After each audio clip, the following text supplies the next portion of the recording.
Have you ever wondered how strong Goku really became when he unlocked Super Saiyan God? Was it just a red-haired transformation, or did it actually change the entire power scaling of the Dragon Ball universe?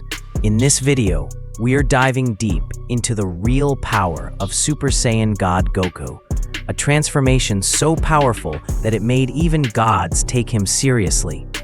This wasn't just another form. It was a divine leap that pushed Goku into a completely new tier of power. From his battle with the god of destruction Beerus, to shaking the entire universe with the sheer force of their clash, to later absorbing this godly energy into his base form, Super Saiyan God wasn't just a temporary upgrade, it was a permanent evolution in Goku's power scaling. But just how powerful is this form? Is it universal, multiversal, or even higher?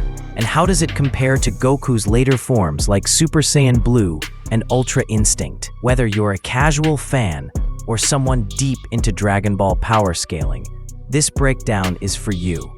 We're going to cover feats, statements, and logic from both the anime and manga to give you a complete picture. So get ready, because we're about to unlock the truth behind Super Saiyan God, Goku's true power. So during Goku's fight with Beerus in Super Saiyan God, the entire Universe 7 was about to be destroyed, and that includes the afterlife as well. Now, many people argue that this universal destruction feat was only possible because of Beerus, not Goku. But they completely ignore the fact that Beerus had full control over God Ki, while Goku didn't at that point. So instead of downplaying the feat, we can directly scale Goku's power by using the afterlife itself. The other world is a separate world from the living world, as implied by Toriyama saying that the macrocosm schema holds multiple worlds. This realm is stated to be an entire separate universe that encompasses another level of reality and holds higher dimensions, making it a higher plane of existence. Universe 7 is infinite in size, and heaven is as big as the universe. The other world is stated to transcend dimensionality, or to be a dimensionally transcendental realm. Some people say that the other world cannot be perceived from the human realm, and that humans can only perceive up to 4D. So they conclude that the other world must be 5D. But this reasoning ignores an important context. Humans cannot perceive 7D, 8D, or any other higher dimensional or even beyond dimensional realms either. People try to say that transcendental is in context to the other world being physically above the living world, and use the macrocosm schema and a scene from the Dragon Ball Z anime, zooming out from the living world, to then reach the other world as proof. The schema isn't enough or quite accurate to get the real accurate scope of the Dragon Ball cosmology, so it would be disingenuous to use the schema as proof. Second, the zoom out from the living world to the other world is a similar case to the impossibility of depicting accurately an infinite size structure.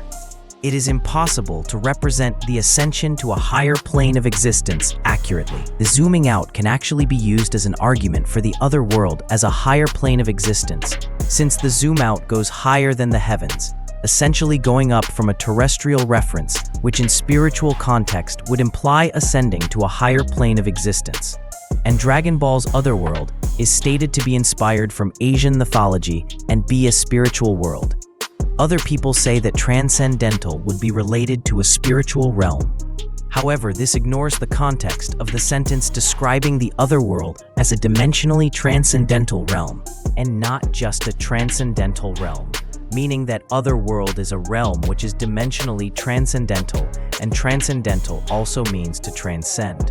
Time does not exist in the other world, as stated by Kakarot, which implies a contrast between the other world and the living world, where in the latter, time exists, with the super exciting guide backing up Kakarot and adding that time doesn't exist on a conceptual level. This is further backed up by the fact that those who possess a special body in the other world do not age.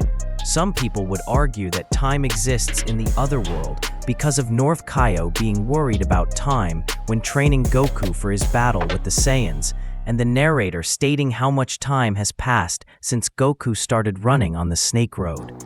Then, Because there is grass and trees that grow apples on North Kaio's planet, it means growth exists, and growth needs time to be possible. However, all these statements would be describing how much time has passed on Earth, as it is established that time does not exist in the other world. Even then, Goku and North Kaio, expressing how much time they have been training, would not impact the state of the other world, as they measure the length of Goku's training with their subjective understanding of time. This understanding of time only exists in their mind, and thus doesn't affect the status of the other world. Just like how near a black hole, where space-time dilation changes the flow of time, you can still count in seconds and measure yourself through your understanding of time, how much time has passed since a moment. This won't affect or change the time dilation around the black hole you are close to. And these scans are from the Saiyan saga, which were later retconned by the Buu saga and the latest guidebooks. This second argument would have to prove that these are real trees, as you will see later that physicality doesn't exist in the other world. So, by already being a non-physical tree, it isn't a real tree, and the growth of apples can be argued to grow at irrelevant speed, or simply that illogicality can exist in fiction. Therefore, if Dragon Ball shows that it isn't problematic for non-physical apples to grow on non-physical trees in a realm where the concept of time does not exist, there isn't a contradiction, and the growth would be at a conceptual level, as time and space are intertwined concepts. The concept of space should also be non-existent, and this is supported by the Daisen Shu, describing the other world as a spiritual world, with spiritual beings, as opposed to material or physical things. Kibutoshin describes the living world as a physical plane, which would imply that the other planes are non-physical. When entering the other world, souls lose their physical body, which is supporting proof that the other world lacks physicality, because a physical thing cannot exist in an aspatial realm. The other world is also stated to be separated from space and time. People will try to argue that space and time exist through multiple arguments, such as the Snake Road being 1 million kilometers, making distance exist in the other world. Infinite-sized planets like Heaven existing and having a given size. Physical entities like Cell existing in this world, and gravity existing on North Kaio's planet. The Snake Road's length is only a legend, and legends aren't authentic. More so, the road would be far longer, since Goku can already travel at faster than light speed since he was a child, and 1 million kilometers would be crossed in less than a second.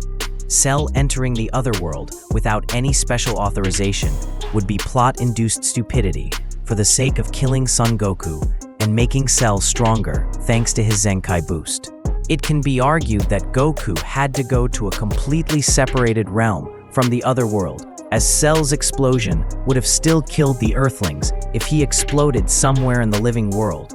The gravity on North Kaio's planet would be artificial gravity, as Kaios can create and increase the weight of an object thanks to their key abilities, and can thus apply such gravity to their planet. More so, this claim is inconsistent with the many proofs of space and time not existing in the other world.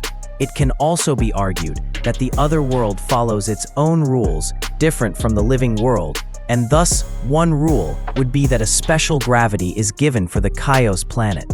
Some people argue that the other world is bound by timelines, so it can't be outerversal, but this completely ignores the fact that the timelines in Dragon Ball have an abstract nature. In both mathematics, set theory, and metaphysics, a container must be at least as complex or greater than what it contains. So, if a realm contains abstract realms, which by definition go beyond concrete concepts like space, time, and form, then the realm that contains them must either also be abstract, or have the ability to interface with or contain abstraction, which implies meta-abstract properties. Conclusion: the other world is a separate world from the living world, a higher plane of existence that encompasses the living world into another level of reality, where the concepts of space and time do not exist and simultaneously transcends dimensionality, thus ontologically transcending the concepts of space and time.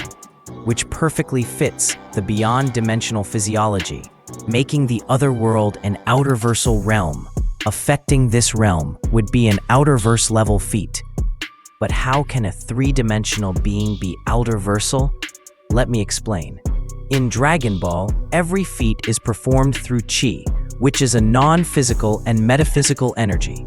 Goku powers himself up using Chi, and all of his feats are Chi-based. Later, Goku even absorbed God Ki into his base form, which implies that he can perform those same God-level feats even without transforming. So overall, Goku scales to outerversal plus levels in both his base and God forms. And in Dragon Ball Z, within the otherworld, Goku is shown fighting and crossing infinite distances through outerversal realms, which would naturally give him irrelevant speed. So that's all for today's video, a short breakdown of Goku's Super Saiyan God form. I hope you enjoyed it. And remember, this is Scalinox, where fiction meets power.